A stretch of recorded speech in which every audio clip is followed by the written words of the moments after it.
Hello, welcome to Medical Lab Science Quick Review.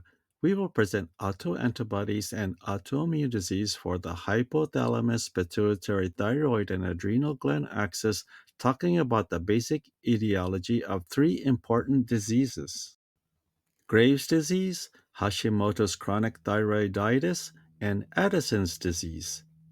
This presentation is from the perspective of interested working lab professionals and students of the clinical lab sciences. I saw a couple questions in our ACP study guide on these topics. Q&A to follow.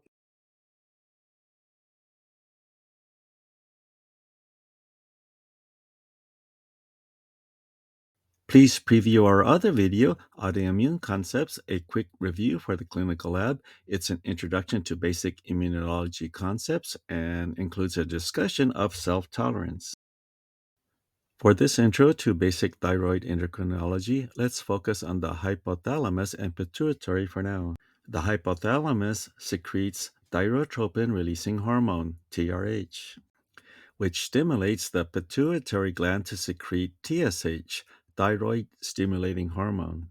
TSH stimulates the thyroid gland around our trachea to secrete thyroxins T3 and T4.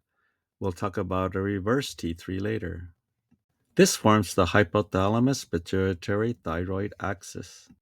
We'll see how iodine, thyroid peroxidase, and thyroglobulin play a role in forming T3 and T4. The following will be for your information only, where we'll be going into a lot of detail on the formation of thyroxin. The thyroid has thyroid follicles with pink thyroid colloid inside the follicles. We'll expand this section of the thyroid follicle and colloid to see the cellular and molecular details.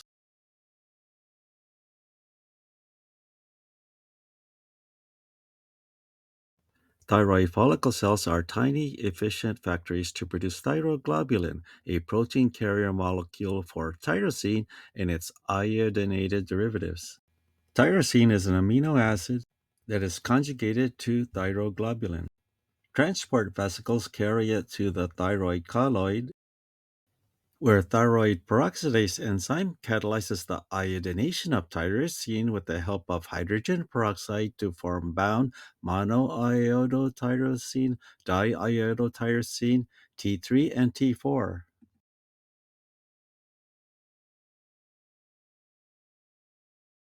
Thyronin is two tyrosines conjugated together, monoiodo, diiodo, triiodo. Iodination of thyronin produces tetraiodothyronine or thyroxin T4. T3 and reverse T3 look very similar except for the position of the third iodine. We see tyrosine conjugated to thyroglobulin. Iodination of tyrosine produces conjugated DIT and MIT. Conjugation of two diiodothyronine molecules produces one tetraiodothyronine or T4. If this is too much info, at least know these three. There are two autoantibodies to know: anti-thyroid peroxidase and anti-thyroglobulin.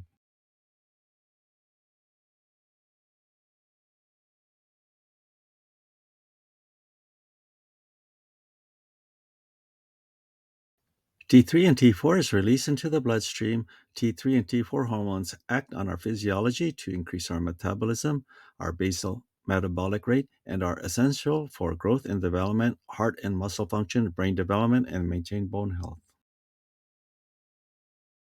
T4 is actually a prohormone. Some of it is deiodinated in the liver to form T3, the more potent thyroxin hormone.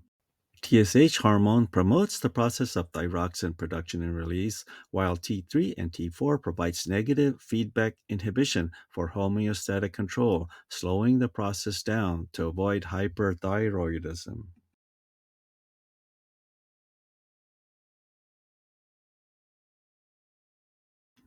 Graves' disease comes from an autoantibody that affects the pituitary and thyroid glands. Hashimoto's chronic thyroiditis is different from Graves' disease. The autoantibody in Hashimoto's chronic thyroiditis affects the thyroid gland directly. In Graves' disease, the autoantibody is against a receptor for TSH, or thyroid stimulating hormone, and as you already know, overabundance of TSH will stimulate the thyroid to produce too much thyroxines T3, T4, and reverse T3, causing hyperthyroidism.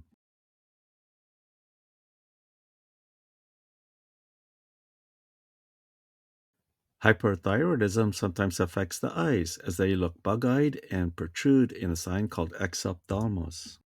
Symptoms of hyperthyroidism include heat intolerance, weight loss, looking thin in spite of hyperphagia. They complain of skin and hair changes and tremors. These patients eat a lot and burns calories at a very high rate with a very high basal metabolic rate. And lab tests show high TSH, T3, and T4. The two autoantibodies in Hashimoto's chronic thyroiditis attacks thyroglobulin and thyroid peroxidase enzyme that we mentioned earlier, causing inflammation of the thyroid, which might produce a hyperthyroid state from overstimulation. But when scar tissue replaces the thyroid gland, these patients become hypothyroid.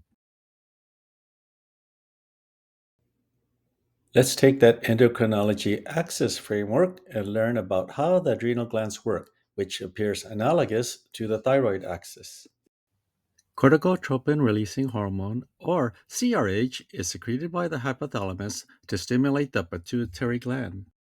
In response to CRH, the pituitary gland secretes adrenocorticotropic hormone, ACTH.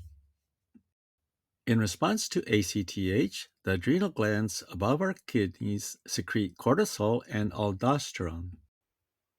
Aldosterone is a mineral corticoid steroid hormone that regulates blood pressure and fluid balance in the body. In our nephrons at the distal convoluted tubules, aldosterone stimulates sodium-potassium exchange pumps to retain sodium and excrete potassium.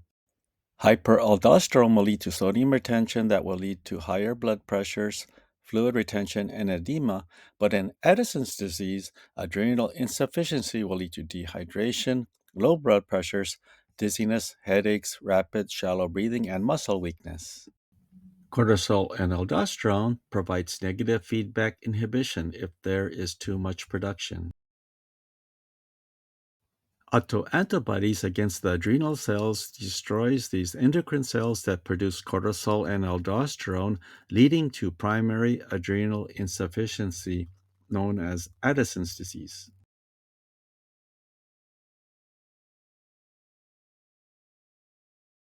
Lower cortisol and aldosterone removes the negative feedback inhibition, causing the pituitary to secrete more and more ACTH.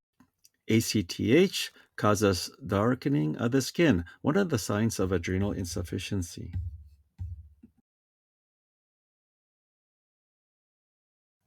Note that in Addison's disease, the autoantibody is directed against only one gland and is organ specific.